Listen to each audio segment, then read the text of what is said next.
Mm-hmm. We're live. All right, guys. Welcome back to another episode of Explain It. I am one of your co-hosts, Caroline, my lovely co-host who is fresh and squeaky clean, Ingryd Hernandez. What are you wearing? Your Incubus shirt from your concert with your boy? I did. This is my forever band. I mean, if you know Incubus, if you're born when I was born, if you love Brandon Boyd, this is the band to to You follow. went, just you and your son went? Um, the last time, yes, the Yeah. last time it was just me and actually Brent Daniels was in the row in front of us Oh, wow. with him and his wife. And the reason I bring Brent Daniels up is because I think Jonah is coming to Arizona next week, I right? am indeed. I am So talk indeed. That's so to random, us. though. He was just at the concert. Yeah, literally he left Wholesale Hotline a little early because he's on that podcast, and everybody was like, "Oh, he's on his way to the Incubus concert." And I actually got a few texts from people who knew I was going to the concert, and I was like, "That's so weird." And then we ended up like sitting right behind him. But what I'm learning, especially if anybody caught the podcast last week with John Galen, like the more you put in your energy and your sphere, like the more you attract the type of energy you want. And like I loved that we attracted Brent Daniels and his wife right in front of us. So forget the I beer love that it. spilled, but it's No, that's pretty cool. That's just super random. I like it. That's some random stuff that would happen from living in Arizona. Oh yeah, I'll never randomly see Pace, Jamil, or Brent. It's gonna be like somehow planned. planned. That would Yeah, be pretty yeah. wild if I just saw Yeah. him walking around Denver or something like that. Well, and there's a few folks that I'll spend money on, like a ticket. Like I have floor seats to Beyonce. Like Oh, I'll put okay. floor seats to Incubus. I have very random tastes, but Fair enough. there's some people I taste, will though. spend money on for sure. But Jonah, I'm excited about you being on the live today because I'm an agent and you work in marketing to agents. And I'm constantly trying to redirect conversations that say agents are so difficult to work with. And I'm like, good, get out the way. Let the people who can talk to agents, because the less competition there is, better. I know that sounds sort of like non collaborative, but I hear so much shit being talked about agents. And I'm like, okay, fine. Keep that perspective because I know how to talk to agents. And it's like anything, like you're pain in the ass sellers.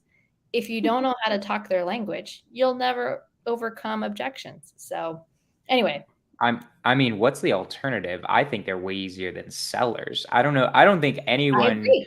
I don't know who would say that they're harder than a seller. I've done direct to seller too. I've done a couple direct to seller deals. I used to have a direct to seller business. It's definitely a much more of a sales process to do direct to seller deals than it is to do agent deals. That's for freaking sure. Like, I mean, Yeah. agents, in my opinion, are insanely easy to work with, right? I mean, there's a few annoying parts about working with agents, but like in comparison to a seller, it's much more of a simple conversation.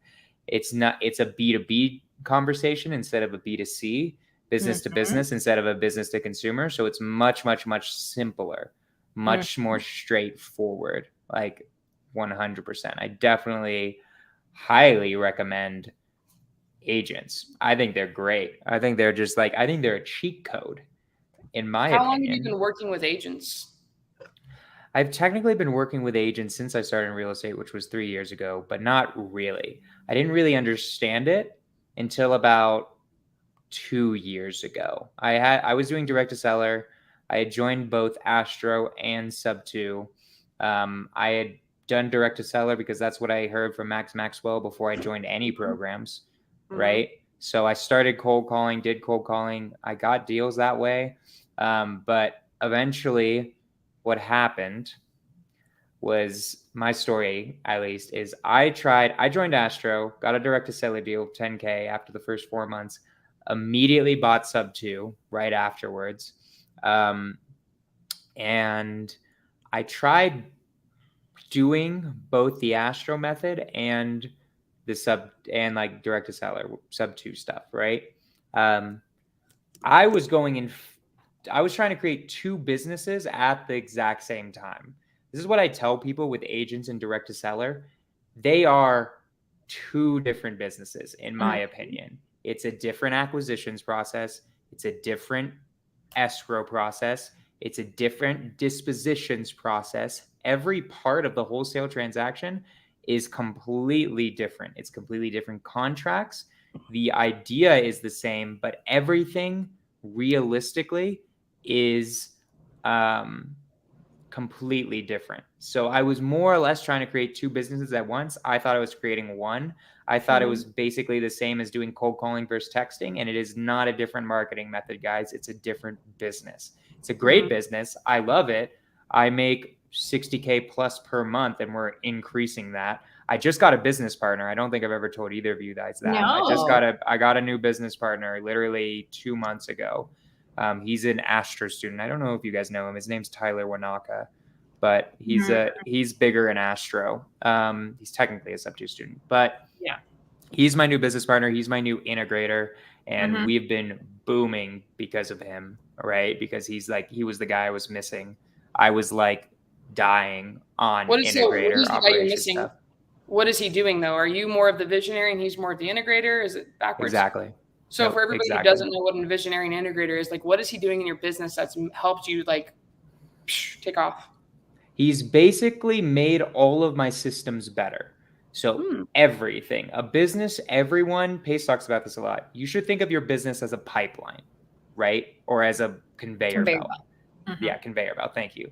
So leads come in, they get put on an acquisition specialist is what I call it. They generate leads, right? That's the first part of the conveyor belt. Then the conveyor belt goes to the acquisition manager who closes the deal. Then that goes to the dispositions manager who sells the deal. And then that goes to the TC once the deal is assigned to make sure that everything actually happens, right? My conveyor belt had clanks in it. There were screwdrivers all over the goddamn thing. It was dirty. Everybody knew what they needed to do, and they were really good at it. But the conveyor belt itself was like barely functioning, right? And by the way, no owner's manual, or the owner's manual sucked in Trainual, right? Because that's what an owner's manual is. Yeah. He perfected the conveyor belt so that it is a streamlined process for actually getting the deal to the finish line. That's I want to pause though, because I think it's important for people to know that getting to this step, this evolution in your business and the way that it worked is how it's supposed to work or how it can work. So you may be hearing Jonah say he's perfected it. Now we're like doing so much, 10x or whatever. Know that is an evolution. It's okay to throw shit at the wall and it not work right away. But what matters most is that you have a commitment. Caroline and I were just having this discussion right before this call, right? Identifying the things that speak to you, that you enjoy, that you love. Caroline is a badass door knocker.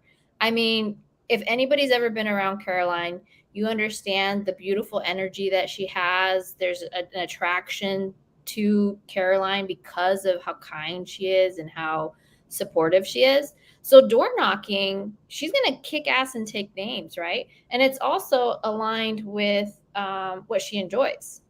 So is Caroline all set up and ready to go and functionalize and systematize and has all the ways to do this thing?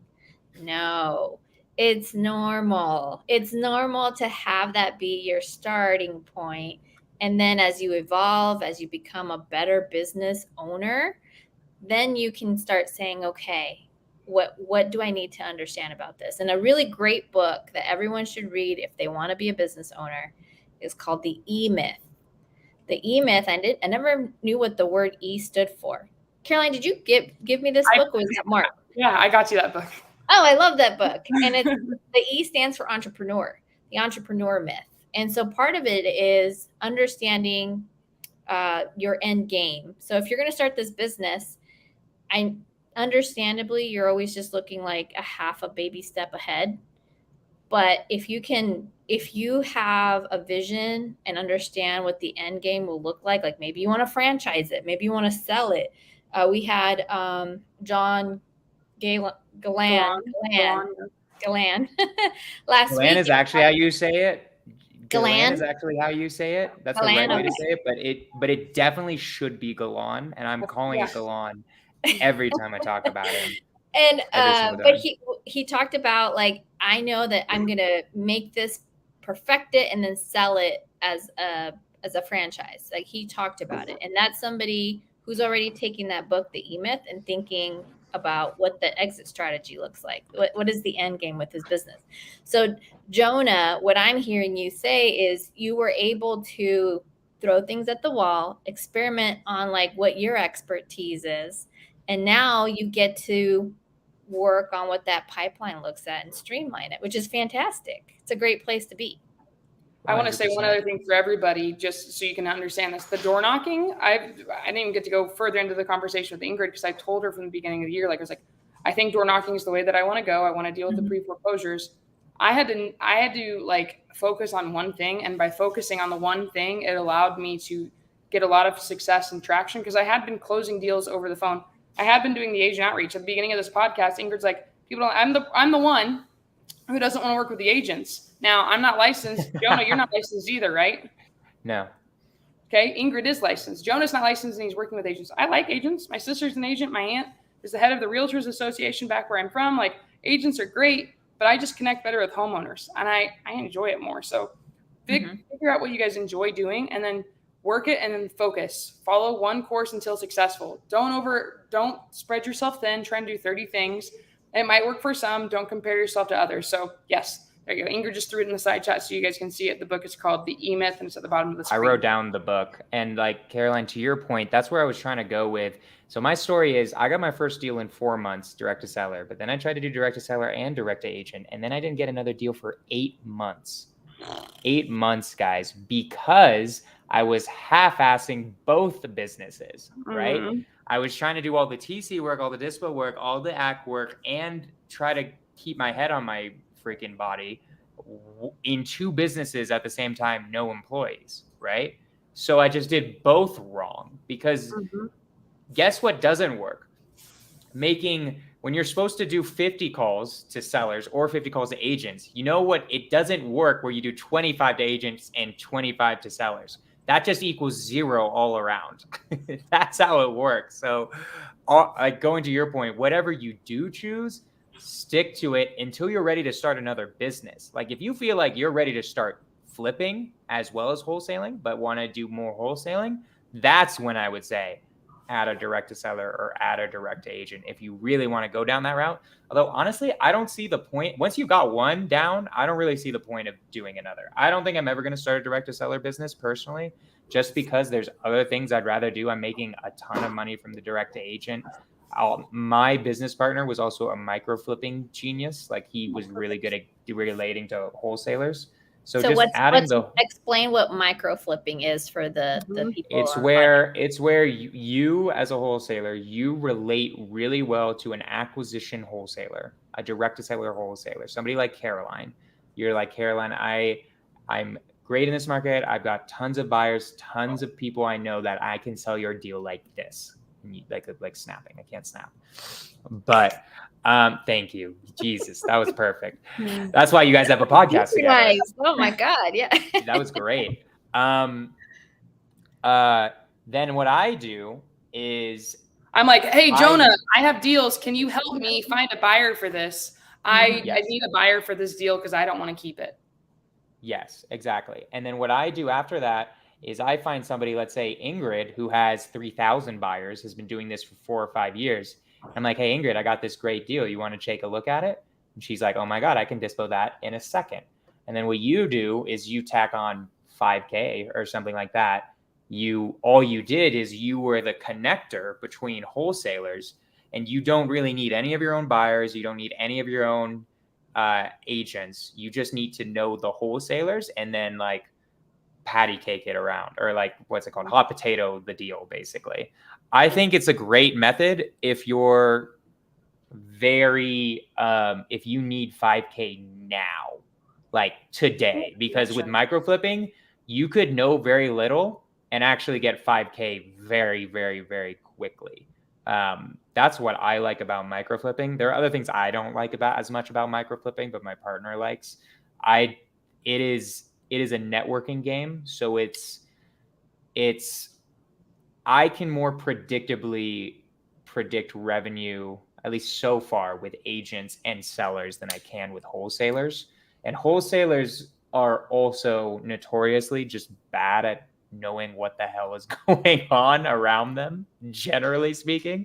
And that frustrates me way more than anybody else. So, anyways, yeah. But we're starting to do that too. And I'll talk about it at the end of like where I'm doing deals and all of that. But yeah, and at least for me, I just rather stick to those two methods for the wholesaling. And then once I got those in the markets that I want to get it to, and I'll keep growing it as far as I want to go, and then eventually get into multifamily, and just I'll do agents there as well. So Jonah, let's talk about agents here for a second. You and Ingryd are big proponents of it. Ingryd was an agent before she really started investing. When you're working with agents, so like when you work direct to seller, typically when you're like, for me, I'm door knocking pre-foreclosure homeowners at the moment. Okay. My first goal is to try and help them keep their house. That's just the way that I want to do my business. I want to like try and let people stay in their homes. Now, once I'm done and I've let them stay in their home, typically they've moved on to the next chapter. I have a seller that's moving to freaking the Midwest from Arizona. I'm probably not going to do business with her again. Okay. Mm-hmm. Now, as a wholesaler, I'm on the hunt again. I eat what I kill. I have to go. I just chopped down the tree that made me money. I have to go find another tree to chop down. With agents, is it the same way? Do you have, like, once you do a deal with an agent, you're done with them? No, never.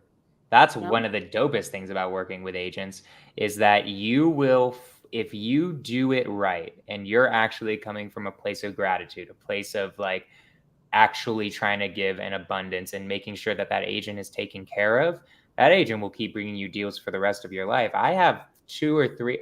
I think people over exaggerate how many agents they have that are like Monique Walkers. I have 2 or 3 after doing it for 3 years where like, I'm their guy. If they ever see anything even close to fixers, they will send it to me. I don't even need to follow up with them anymore if I didn't want to. I say I have 2 or 3 of those right now, and they probably average me collectively 20 to 30K a year, right? And I always talk about it. It's like how much real estate do you need to own to cash flow 20 to 30K a year, right? Like you need a decent amount. You need at least, 6 to 8 houses or something like that. Maybe even more. Way more than that. So I think the average house is like 300 to 400. If you're not doing a more, I'll call it sophisticated model, like a probably group like 10 to 12 different. then. Yeah, for sure. 10 to 12 houses, right? And like we're still growing that database now, right? I mean, I'm not the acquisition manager anymore, so I'm not doing it as much. I just keep up with like those agents I've closed with personally. Mm-hmm. But agents are amazing for that, for the repeat business. But even more so, what I really like agents for personally is twofold. One is they're cheap as hell. They does not cost any money skip tracing at all. You could legitimately do an agent business for $0 if you wanted to, right? If you hand dialed them and then found their numbers off brokerage sites, you could legitimately do it for $0. Wholesale, they always say that it's like almost no money strategy, but this is like actually a no money strategy agent. So that's why I chose agents in the end. I did great with direct to seller. I made like 150K direct to seller, but like I chose agents because I didn't have to spend any more money. And like the direct to seller deals were taking too long. And I was like, well, I'm going broke here. So I need to stop going broke. So I'm going to stop spending money. So those agent deals, I'm gonna jump in really quickly. Are those typically fix and flips and you're wholesaling them? Or are you keeping them ever? I wholesale. I mean, if there's no equity, I keep them. That's when I keep them, is when they're creative with an agent. But if they're cash, I always wholesale. Almost always. I've flipped one time and I was like, this is trash. I am so not into this. This is 10 times. This is like it was just as much work. And I think I made an extra 15K from what I would have made if I was wholesaling it. Right. And I'm like, this is garbage. Like I could have, stress-free. It was very stressful also. I mean, it wasn't out of this world stressful. I mean, it was a cosmetic flip, It's not like that much could go wrong, but it was just annoying. It was like here was the biggest issue that we're getting into and we keep repeating over and over again. What we're talking about with direct to agent versus direct to seller versus flipping any of it. The point is focus. What it did is it took away from my wholesaling because now I'm managing contractors, and I lost money on that flip really because it slowed down the wholesaling money I would have made. There was an opportunity cost associated with having to do that. Yeah. Exactly. By the way, opportunity cost send me your highly discounted cash deals in Arizona or Vegas. I already have a team so that if I need to go do it, like I focus on the money math is what I call it.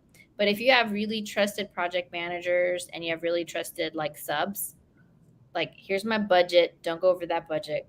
Go flip the house. You know what I'm saying? Yeah. Well, once you get it to that point, it sounds pretty cool. And I've thought about it. I mean, I've thought about it in this sense of now that I have my partner, I would be much more into it because the biggest problem in our business right now is creating, and he's been crushing every problem. So I've been very impressed with him. Is just how to create a hiring system. I know how to hire somebody, but we don't have a very good system for it. And like bringing in tons and tons of resumes of people. Like right now we're hiring 2 acquisition managers. I just hired the dispo manager. We need a TC. We need like 2 VAs. So we need like 5 different people right now in our business. Right. But yeah, I've heard flipping's cool once you have the trusted people. Then I think it's pretty easy. But I was just managing freaking everything. I had 1 contractor and I was like, hope this works out. And it did work out. I made money. It just was annoying. Like I was just like, this is like not what I should be doing right now. I should be focusing on my wholesaling. Right? Well, think about what you just said about when you brought your partner in. Once you brought somebody in and you were able to systematize, that's why Ingryd has everything in place. Once you guys, for everybody that's listening to this and watching this, systematize. Let somebody else take it on, and it makes life much easier and you get to enjoy things. And something I've been super about recently, this book has been a book that everyone keeps talking about, but I'm just starting to listen to it. Who Not How. This book where I'm like, God damn it. I'm so glad. I wish I had heard this. Sorry, I shouldn't swear, but like, I wish I had heard of this or I'd actually read this book. Even because like me and him had been talking about partnering for 6 months, but I was like super scared because I was like not wanting to give up 50% of my business. I just really didn't want to, right? Because now it's less money for the moment, although it's starting to turn into about the same amount of money already. And we're 2 or 3 months in, which is crazy. But if I had understood this book, now every time I have a problem, I think about who the hell is going to deal with this problem? Not how am I going to deal with this problem? Who else is going to deal with this problem? Because I'm tired of dealing with these problems. I don't want to know. I don't know how to hire somebody. And I'm not like itching to learn how to hire. I need to find somebody whose specialty is hiring and pay them money. And that's like what needs to be the automatic response every single time. That's been I've changed everything. I'm doing nothing now. I'm like, you have to do as little as possible and still make a $1 million business. So a couple $1 million business. I do think the EMyth is a higher level perspective on that same concept. All right, I'll read it next. Yeah, EMyth is more about what is your long-term plan. Like when you get into a business, oftentimes it's with a lot of emotion and heart or necessity, but then you have to think about how's your organizational design. It's okay if you're wearing 10 hats in that organizational design, and then your job is to identify which hire happens next so that you can take that hat off, right? So that's more EMyth, where it's like you're looking at the bigger picture. The who, not how is very similar in that it says, is the task you are looking to do align with your objectives and your true passion? If it's not, then it's not for you to do, because when it aligns with somebody's passion, they're going to do it and they're going to do it really, really well because it aligns with what they love to do. So that's kind of like the differentiation. Although I think Who Not How does a really good job about saying before you hire, fill this template out so you know exactly what you're looking for before you go hiring for that specific role. And it's Even not for me- about what they do. It's like, what are they supposed to accomplish? And you let them figure out the how. 100%. I mean, I just like for me, the even more important is like, just finally, like, stop trying to figure out how to do anything. You're good at getting agents to sell you properties. That's more than enough. Make everyone else do everything else and figure it out, right? And Totally. so, like, I'm just very much on this hype right now. For sure. Well, and you also want to right size your organization, because kind of like your money, nobody's going to care more about your business than you. So don't expect them to. So if you're just going to be, oh, we'll let them do it. We'll let them do it. Well, the let them do it might become this huge organization you never envisioned, right? So you also have to kind of care for like what the them do it looks like. But so now let's go back to talking to agents, because I'm really excited that you're systematizing yourself. For those who don't know the term integrator, read the book Rocket Fuel. It's a fast, easy listen. I think less than a day of listening, if I recall. I think I read the book in less than a day, actually. I just don't know what that translates into Audible. It took me about 2 days to listen to it. I read it and listened to it. So when I listened to it, I think it took me 2 days. Yeah, it talks about Disney, talks about like these huge major brands we're very familiar with. So it's worth time and the effort. But when you do direct to agents, now that let's talk about your system a little. Like, what are the days on market you like? How do you go after your agents? Who do you know to go after? Like, what does that look like for you? So I'm a very shotgun approach. So I'm trying to get every Tom, Dick, and Harry shotgun. Yes. Shotgun. Yes, so that's like all the little. I don't know guns very well. All Pebbles, the little yes. It's the gun where like it goes everywhere. It's not one shot where it's shot in one direction. It shoots everywhere. So what I mean by that is I'm trying to get every single agent, every single one that I can possibly find into my follow-up workflow that's willing to work with me. I don't differentiate whatsoever between agents. I let people differentiate themselves in the workflow when they actually want to work with us, right? So top of funnel is as many agents as I can get through different methods. One of them is what you were talking about, on markets. I go on to sites like PropStream or Batch Leads. You can go on, you can just click the on market button and then download all the properties and the agent's info. People don't know this. All of the agent's info is in PropStream and Batch Leads. They get it from the MLS, because the MLS, they put their info on it. And then I download all those cell phone numbers, right? All of them. That's how I download every single agent's phone number on market. Then I also go onto websites like Compass, eXp Realty, Berkshire Hathaway. I go onto all the brokerage websites. All of them have a button that say find an agent. And then somebody could do this, or a VA can do this. They will go in, see the phone numbers, like they'll type in Denver County or wherever you're doing it, Maricopa County, whatever county you're looking for, and they'll find the agents, put in their info into an Excel file spreadsheet, right? Those are my two easiest ways to do it. Those are the most accurate numbers, the most accurate way to do it, because that's agents really putting themselves out there. There are other ways too, like going into Facebook groups as well. They're not quite as efficient.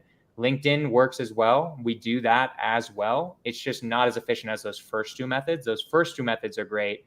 Also, if you're in Sub2 or Astro and have the agent phone directory that they gave us, like that's a pretty decent method as well. The point is, get as many agent phone numbers as possible. That's like the top of funnel. Get as many agents into the funnel. Then what I do is I upload it to my Go High level system called Zapier, right? I made it if people are interested in having all of my templates for disposition, all my templates for acquisitions, and like a really good way of keeping track of your properties. It's for sale, www.zapier.com. We can put it in the chat later. If you guys are interested, go check that out. That has all of my templates, everything I use, all my workflows in my business. and how I do it and how I make. Yeah, it's pretty sick. It's a 1 week free trial. If you guys want to, I give you guys permission. If you guys want to just steal it and like sign up for the trial, steal all my templates and then leave, I'm cool with it. I'm fine with it. I don't care. What's it called again? Zapier. So like think like Zapier, but with a Y. So 2 piece? You guys, nope, 1. Oh. I'll put it in our chat. Yeah, I don't know. Wait, can I go into the comments? But oh wait, I can put it. Our comments. I can't put it. So anybody who's listening in on here, that's kind of like he's just giving you a cheat code to get deals and how to keep this organized. Yeah, and you don't even have. I'm not saying you don't have to pay me. Steal my templates if you want. No, it's just pre-set up for you. There you go. But before you can steal it, you got to go to his Instagram and you got to go give him a follow. So Jonah, give us the Instagram. Sorry. So have it under your name so we don't see it. But guys, Jonah's giving a lot of sauce, and Jonah, you do a lot of stuff on Instagram. So guys, if you're not on Instagram following Jordan, tell us everybody how to say your last name too. Jonah. Korchin. Yeah. Korchin. So follow me on Instagram Jonah, if you want, and my YouTube. What's your Instagram you can also follow my YouTube. It's Jonah_Korchin. So literally what you see my name on the screen. It's literally that. It's just with an underscore in it.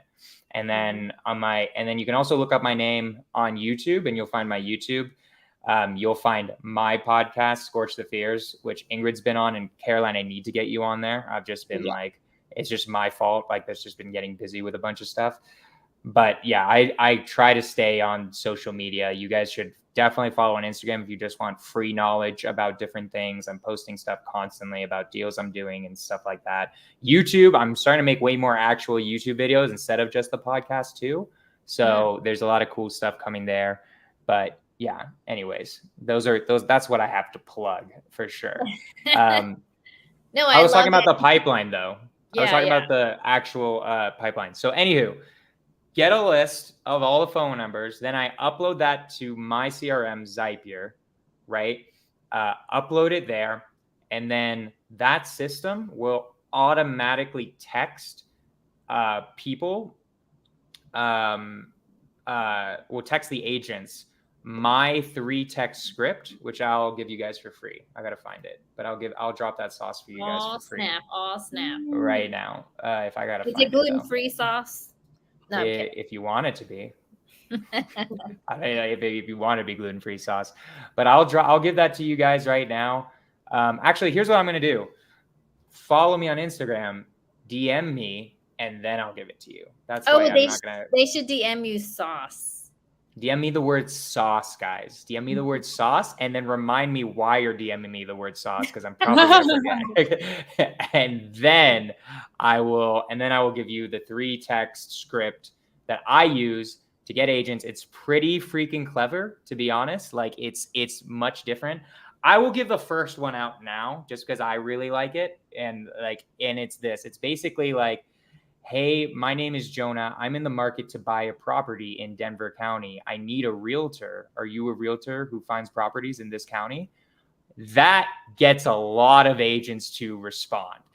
The reason being is everyone else is sending, hey, my name is Jonah. I'm a real estate investor. I'm looking for fixers. Immediately their brain switches off. Right? Oh, this is the exact same text message I got before. You're just like everybody else. Ingrid, when you're not as actively a realtor, maybe I don't know if you even list any more properties. Do you still work as a realtor? Do we have 4 listings right now? Oh, okay. I didn't even know that. I just assumed you went full-time investing. So my husband is a real estate agent, and I'm still licensed. But he's 100% realtor. So anybody out there who is a buyer or seller in Arizona, you can have my finance husband. But Ingrid, imagine if you got a text being like, hey, my name is Jonah or whatever. I'm in the market to buy a house in Phoenix. I need a realtor. Could you help me out with that? Wouldn't you instantly just be in your mind, screaming money? Or am I wrong about that? She's a cynic. She's a cynic by name. I'm skeptical of any text messages because I get them all kinds of which way and the other. Well, I'll guarantee you the conversion rate is way higher on that text than the Fixer one. I promise you that. I bet it's different when you're not in Phoenix. The Phoenix market is just so different. But I would agree with you, Jonah. If you are, if your text message is more familiar instead of more business, you will probably get a response from me. I generally would be like, awesome. Because here's besides investors spamming me, the other ones that I get a lot are these services who want to sell me a business that's like, hey, we'll get you all the leads you want, you know? And I don't even know what it's about, but like, I'm like, no, I don't want to pay. I don't want to pay for a service for that. But anyway, I think Caroline is telling her Instagram followers to come to YouTube. My phone's getting too hot. Yeah, Instagram, because I have my Instagram live. Come to YouTube. I will say this. With the 3 texts, because there's 3 texts in that script, I'm not going to give the other 2 away. But with the all 3 texts, I guarantee you will at least get a response from Ingryd. Yes. Even a skeptical realtor will be like, hey, stop texting me. At the very least, you'll get a response. You know what I do? Because I'm an investor agent, when I get those kinds of texts, I'm like, well, I'm an investor too. What do you have? Do you have something to sell me? So and those are amazing too. I put people like that on my buyers list. Like I don't care. I'll just be like, okay, you'll be my buyer now. Cool. I found another buyer. Yeah. So if you're a savvy agent out there, I'm telling you, don't get annoyed with these texts. Just say, hey, put me on your buyers list. I would rather give you my cash offers on stuff that you have. So yeah. Which is amazing. Right. So, okay. So to finish it off, pipeline, that's the outreach method. That's the second level. Then the third level is they respond, and we actually find out anyone who actually wants to work with us. The acquisition specialist, a VA, just finds out, responds, has a somewhat normal conversation, and then they're eventually like, hey, you want to work with us, right? Those aren't the exact words, but you want to work with us? Great. I'm going to put you in contact with our acquisition manager. He's going to call you at between 5 and 5:30 tomorrow.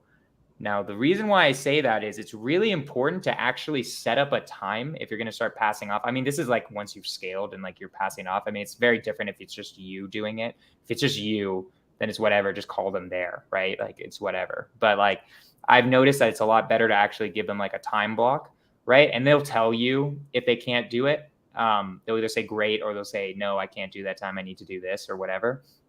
And the next important step is then it goes from acquisition specialist, and now we're in like the 4th stage where it goes to an intro call with the acquisitions manager. Now there are 4 key points to crushing an agent call, guys. 4 key points.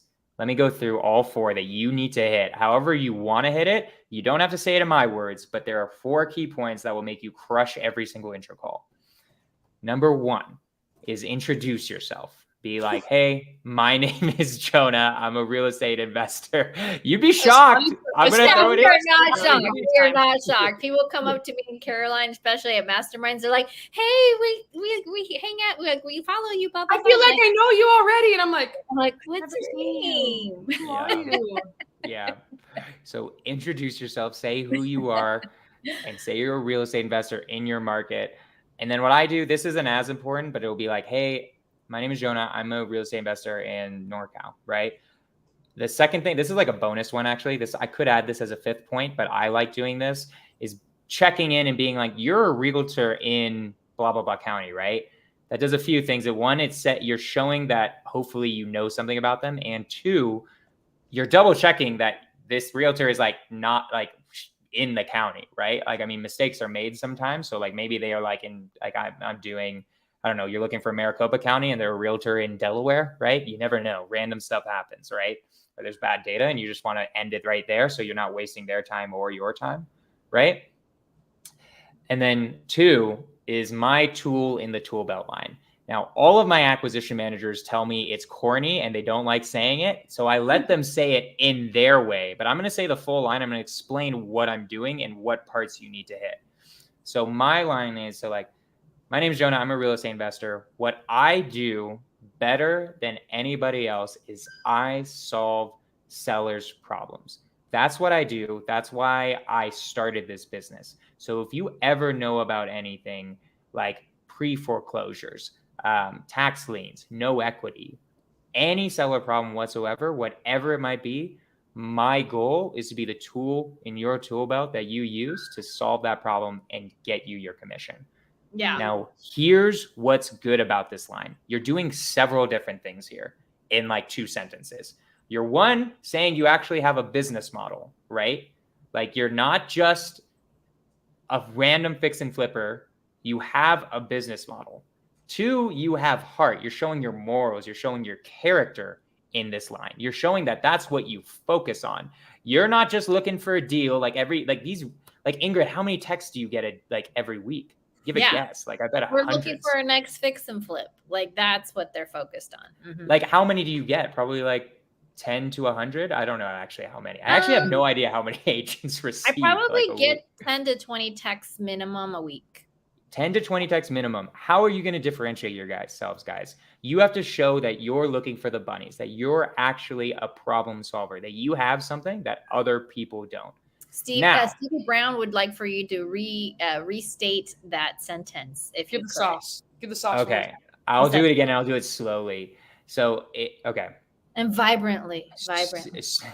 I've said this line at least 1,000 times, at the very least, very, very least. So my name is Jonah. I'm a real estate investor. What I do better than anybody else is I solve sellers' problems. I'm toning down. I don't know if you guys are noticed. I might go into the advanced sales of this, but my tonality is down when I say that. It's like, I solve sellers' problems. I'm toning down. I'm like stopping being very explicit with that, like, so they get it in their heads. Mm-hmm. I do it better than anybody else. So if you ever come across a seller who's dealing with pre-foreclosure, tax liens, no equity, whatever it might be, my goal is to be the tool in your tool belt that you use to solve that problem and get you your commission. And that's basically the main 2 things is you're showing you're confident, you know what you're talking about, and also you do something different than other people. Yeah. So we're only on the first 2 technically, and then like a bonus third. So we're going on number 3, which is right after saying that, say, do you know of anything like that right now? So many people forget to ask if they have any properties. You'd be shocked. That's actually one of the most common problems with my act managers at the beginning. I'm like, you didn't actually ask them if they had any properties. You just said you're looking for it. What you do. Mm-hmm. Ask and you'll receive, right? Ask and that's like a Bible verse. Like, so remember to actually ask. Baby. Yeah. Close mouths don't get fed. So the deal, so Joe and I locked up a deal door knocking Sub2 the other day. And so I talked about it. I was texting May, and I was in my car because there was other investors at the house before me, and I was like, oh, and they came out and they high-fived in the driveway. It was 2 guys, and I was like, oh man, they locked this up. Like, and May's like, you know what? If you didn't lock it up, whatever, just go try. Go practice. Yeah, exactly. So I went up, I knocked on the door, she let me in. The next day I got the contract signed. So guys, nice. By the way, how amazing is May, right? Have the right partner next to you, because somebody else could have said, man, let's just go to the next one.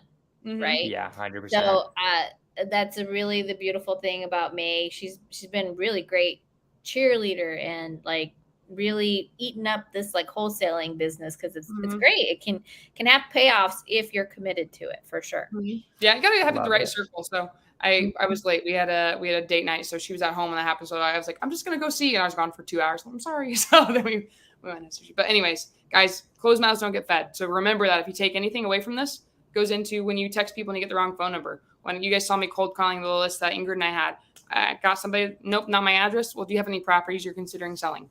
You always need to follow up. Yep, the power of one more is exactly. Mm-hmm. So is number 3, Jonah? That was number 3. They'll say whether they have one or not, and then we won't go into the whole thing of how to collect the info. I mean, like, you just ask for the things that you would need, the 4 pillars. That's not special to me, so I'm not going to talk about it, right? But collect the info if they have a property. If they don't have anything at that moment, then number 4. Let's go through the 4 pillars just really fast, because you just want to? Okay. Yeah. So condition, price, motivation of the seller, and timeline to sell, right? These are the 4. Oh, you do that. I guess that works well for agents. You're going direct to agent. That's the route I'd go for, direct to agent. When I'm going direct to seller, I go different. I go motivation first, because if they're not motivated, I'm getting off the phone. But if they're listed with an agent, they're obviously motivated to sell. I didn't do that in order. There was no order to. You want the order? Do you have the order? I definitely start with motivation. That's the most important to me. It's like what's great also about agents is there's not like any game at all. I think there's a little bit of a game with sellers. Like with agents, they initially always start telling me at the property, and then I'm like, that's amazing. So why is the seller selling? Right? Yeah, I can just ask them point blank. That's the thing I do. I like to do it a little different because it can come off a little terse. So for all of you listening, and it's your first time calling agents, if you sound like you don't know what the heck you're saying, you're like, why are they selling the house? I'm gonna be like, don't waste my time. But if you change it into, Jonah, I'm looking at the pictures here on Zillow. What the heck am I missing? This looks like a really nice property. Why would they even consider selling it? Do they have bad neighbors? Is it not safe area? Oh, no. They like the area. It's just like they got a job cross country. Oh, okay. So they got to sell quickly. So you get more out of it the way that you ask that. Yeah. Another great one that I like to use for condition is, I'm not sure about condition. I would be like, okay, imagine I had a $30,000, because I always start with 30. 30 is like a good spot. Gift card to Lowe's or Home Depot. Like where would you use that money? And that's a great visualization for either agents or sellers for them to open up about the things that might need addressing. Yeah, that's a good point. Cool. I ask point blank with agents. I'm to the point. Like that's my type of thing. It's like, I'm like, what's the motivation of the seller? It's like, great. What's the condition? If they say they don't know the condition, I'd be like, okay, when's the last time it was remodeled? Because that'll also tell me the condition too. Yeah. Right. And like, I'm pretty direct because I like to just be direct, and it works for me. You don't Everybody has beat around the bush a lot with agents. And that's actually what and Caroline knows me. I prefer being more direct. Now, I was a caregiver for 8 years. I can talk to sellers and have empathy and love on them so that they understand that I'm a caring person. But why I prefer agents is because I can be more direct, because I'm like, let's get to business. Like, what are these numbers? Like, where can we get to the next step? Right. So speaking of numbers, Jonah, is it pretty normal for a buyer to pay all closing costs, or can we negotiate a 50-50? With agents, you can negotiate however you want, right? Like I personally usually just offer closing costs anyways, just because, but like you could negotiate it 50-50. You can use it as a negotiating chip. Some people do that. I generally don't. I usually just offer paying all closing costs and say that's just something we always offer, right? I've seen it both ways with agents, to be honest. Some of my friends do it, some of my friends don't. In the end, if you're doing wholesaling, the assignee will always pay them anyways. So it's for wholesaling, it's usually not that big of a deal. I've never had it kill a deal, the fact they're paying all closing costs, right? So it's pretty normal, I would say, for these types of deals. I think the only time closing costs ever have come up as like a potential deal breaker is if we didn't know about like a capitalization fee that an HOA has, and it's like $4,000. You're like, what the hell? Like, and that does come up if you're in like a more luxury market. They tend to hit those fees on those closings. And so if you have a double close or anything like that, you just kind of have to be very aware.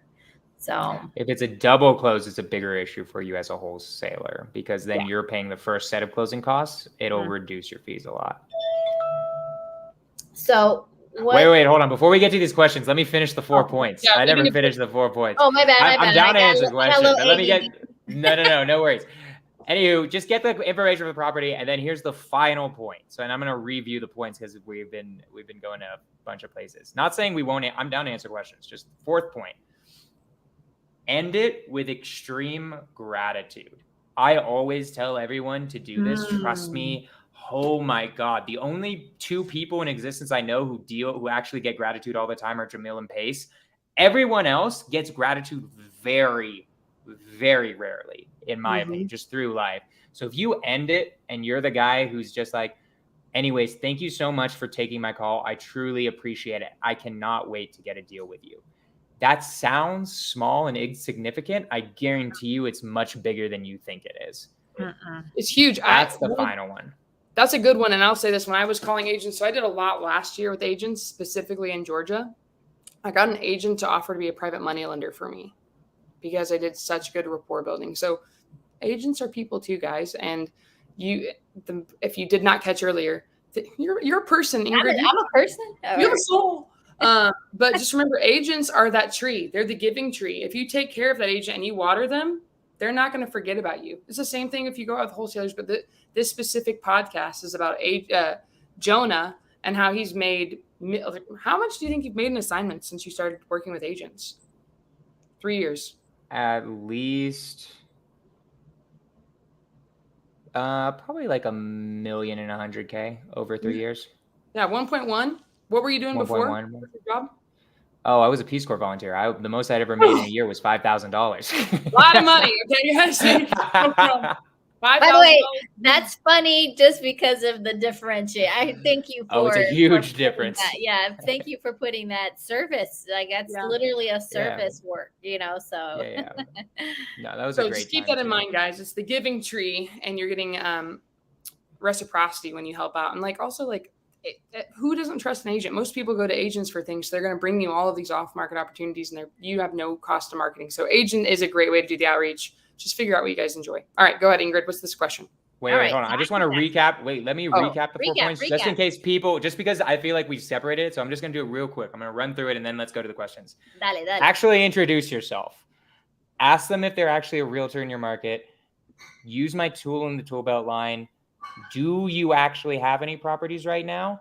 And then end with gratitude. And I just want I might make it 5. I might make it 5 from now on. But those 5 points, if you hit those in some way in your own words, you're gonna do great.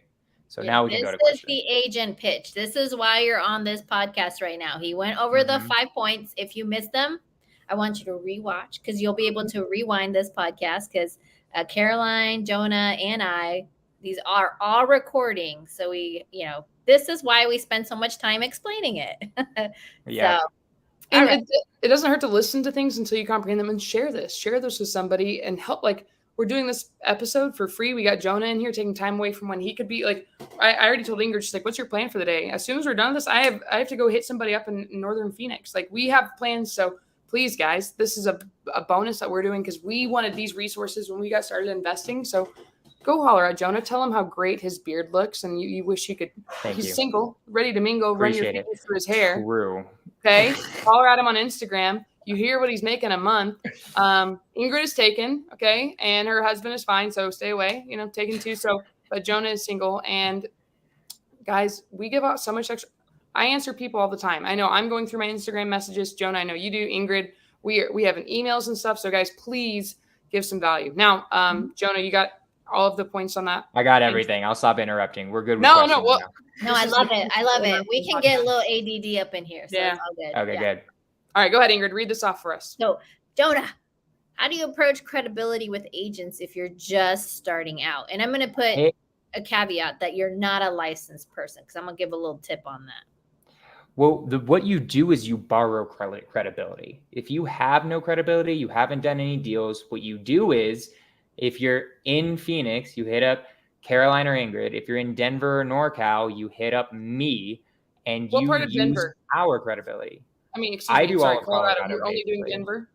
All of Springs? Denver, Colorado Springs, Pueblo, Fort Collins, anything on whatever the hell the highway is next to the Rockies. I've already forgot it, but there's a highway. It's like I-82 or something like that. I do that entire highway. I do all of Northern California, Sacramento, Stockton, San Francisco. You hit one of us up and you say, hey, I'm just starting out. I feel nervous about this. If I need someone with credibility, can I use your credibility? Can I use the fact that you've done over 100 wholesale deals? Can I use the fact that you've done a flip or your Ingryd has done several flips or whatever credibility, right? And you steal our credibility because all of us are going to say yes if you bring us deals. I'd be 100% steal my credibility. I'm your partner now, right? And what I did is I just stole Pace and Jamil's credibility because I knew I could do that because I'm part of Astro and Sub2. But literally just DM someone and steal their credibility. That's what I would say. And then start speaking with confidence. All right, Jonah. Usually agents are limited in time to talk. How do you keep them on the line? So it's not as hard for me because I don't cold call agents. If I've already done the warm vetting over text. So by this point, we've set up an appointment over the phone at this point. I like texting for this exact reason. It is much quicker to respond by text. So if they're super busy, they'll respond by text. If they actually want to like work with us, then we set up a time for like a 5-minute intro call. Usually ends up being 2 or 3 minutes. Those 5 points you get to in 2 to 3 minutes if you're good at it, right? Yep. So with cold calling, it's a lot harder. They might just not be interested in working with investors. Some agents hate working with investors. I'm sorry to say it, they just don't want to, right? And those are not the agents we work with, and they're losing tons of deals. But these are not the agents you're looking for. Yes. Oh. So how do you educate agents about Sub2? Do you send them Pace's video or any other videos? I'll say videos. Data? Data maybe. I usually just tell them what it is. I mean, generally speaking, so this is like, I think, a bit of more contentious debate. And this is just for me personally. I don't usually even bring up creative with an agent unless they've already put it on. Well, two ways. Okay. First basic way that hits both of these two ways is creative the right way to solve the seller's problem? That's the basic thing, right? Can their problem be solved with cash? Generally, the agent is always going to want that. They're naturally going to want it because a confused mind says no. If they don't understand creative, they don't want to really listen to you. I'm assuming this is an agent you don't have rapport with, or you don't have it. Like, I'm assuming if you have rapport with them, my agents, my 2 to 3 agents, they would listen to me all day about any idea I have whatsoever, right? Or like an agent that trusts you. But if I'm assuming this is one that doesn't know you that well, what you need to do is it needs to be the solution for the seller. You need to disqualify cash. You need to disqualify listing it on the market. Or it's been listed on the market for 90 days already. You need to disqualify everything else, and then you explain creative. How I do it is the same way that Pace does it, basically. I mean, it's pretty simple. If you mean specifically Sub2 he's talking about, it's where basically instead of me going out to get another mortgage, I'm just going to make payments on their mortgage, because the only person who wins in that scenario is the bank. And it's really simple. That's what I do. So I'll buy the house. I'm going to give them $10,000. I'll pay your fee, right? I'll pay your fee. Usually I'm able to pay their fee. It depends, right? Every deal is different. Mm-hmm. And I'll let them know later, like not when, before I sign a contract. I've heard people do this. Do not sign a contract with a seller saying you're going to pay the agent's fee, and then after you've signed the contract, then you don't pay the agent's fees. Be upfront before you sign the contract. Yeah. But that's it. It's just that one line. Sub2 is not complicated. So I don't know. It's if you understand that it's super simple, it's really not that difficult, in my opinion. So there's 2 ways that I think I scorch the earth with wholesalers. And this Scorching the Earth, I say, hi, I'm Ingryd Hernandez with Real Broker. Do you have a moment to talk about this listing or whatever?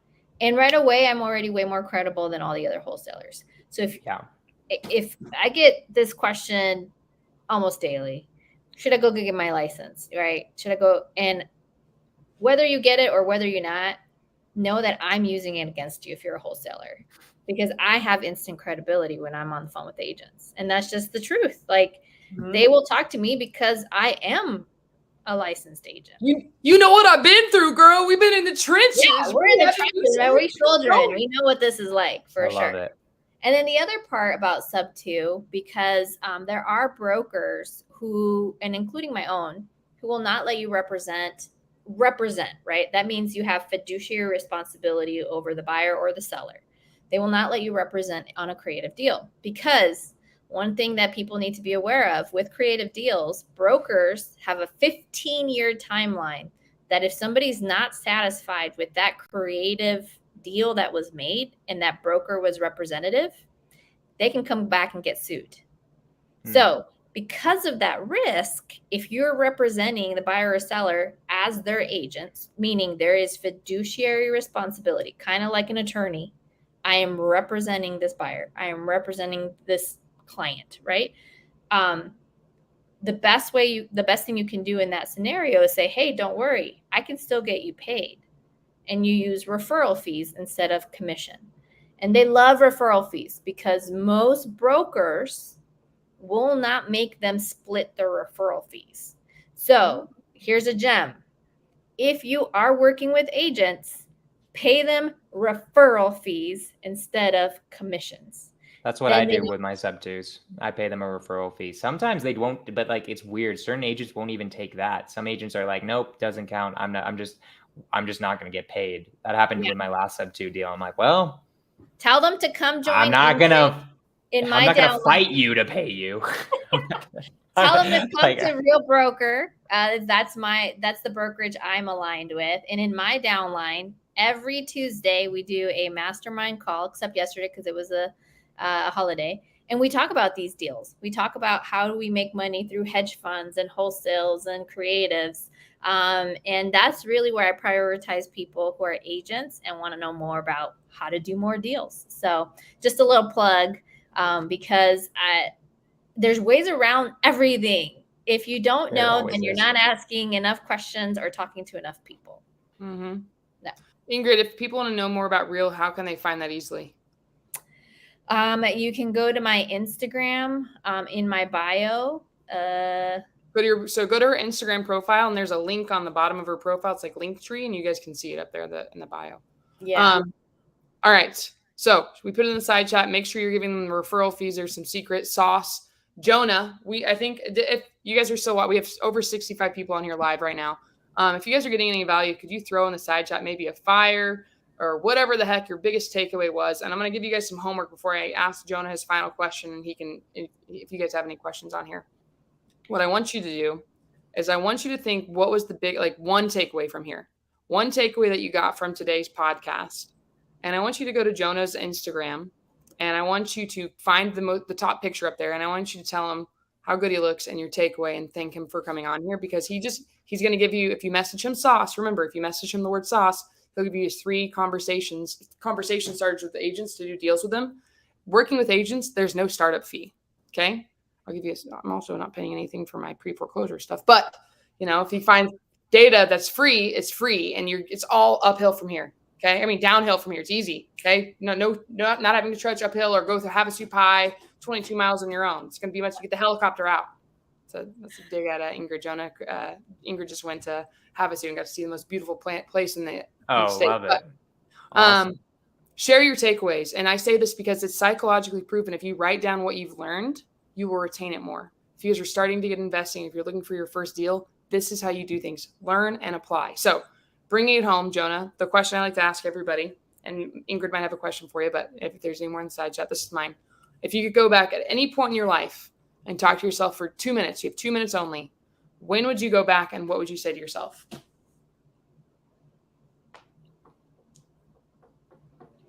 I probably wouldn't go back, and I wouldn't say anything because I love my life. That's definitely my answer. I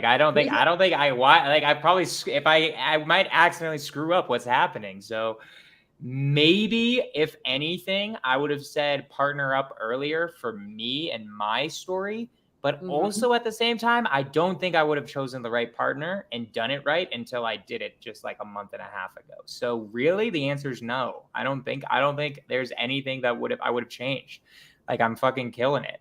Not to be braggadocious, but I love my life.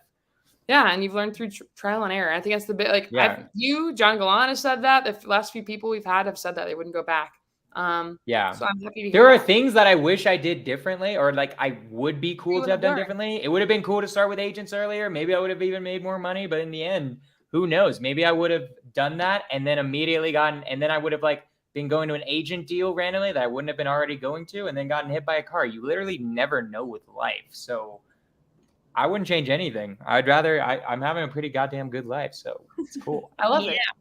That's good. Well, Jonah, thank you so much for coming on to explain it. I saw Imelda just asked in the side chat here. I have an agent that just got back to telling me the seller is interested in seller finance. Should I schedule a Zoom call with the agent and seller? What should my next steps be?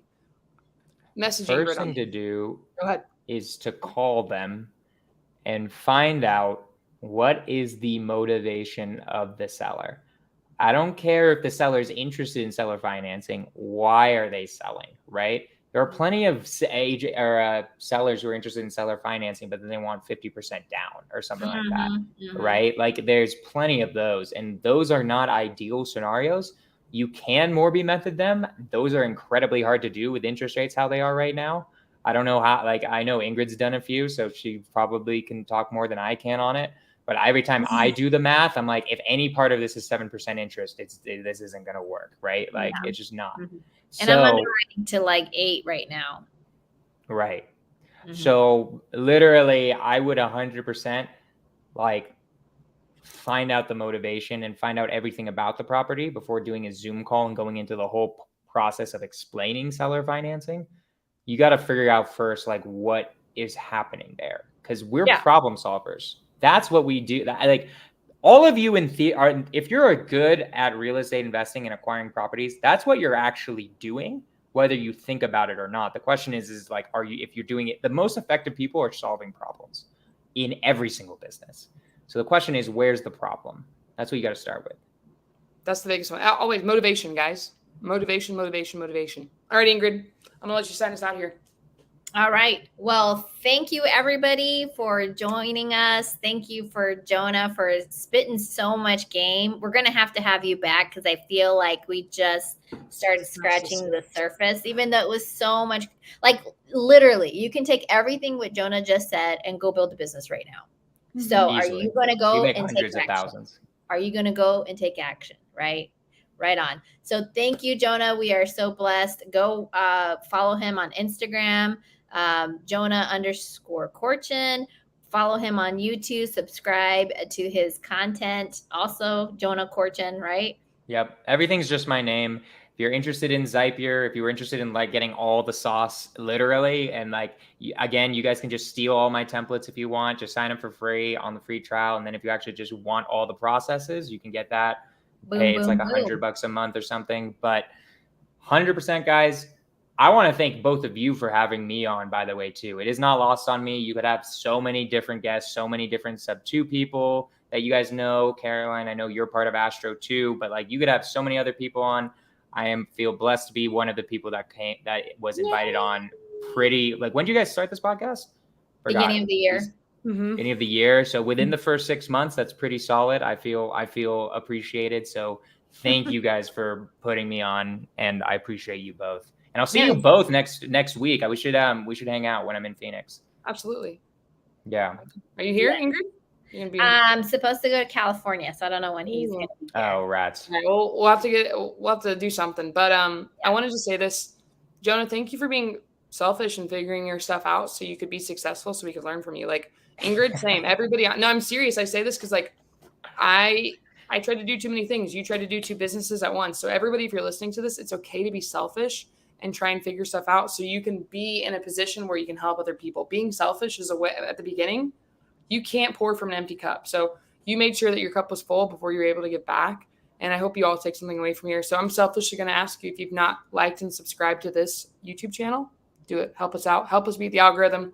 Thank you guys so much. See you later. See you next Wednesday. See you next Wednesday, 4 p.m.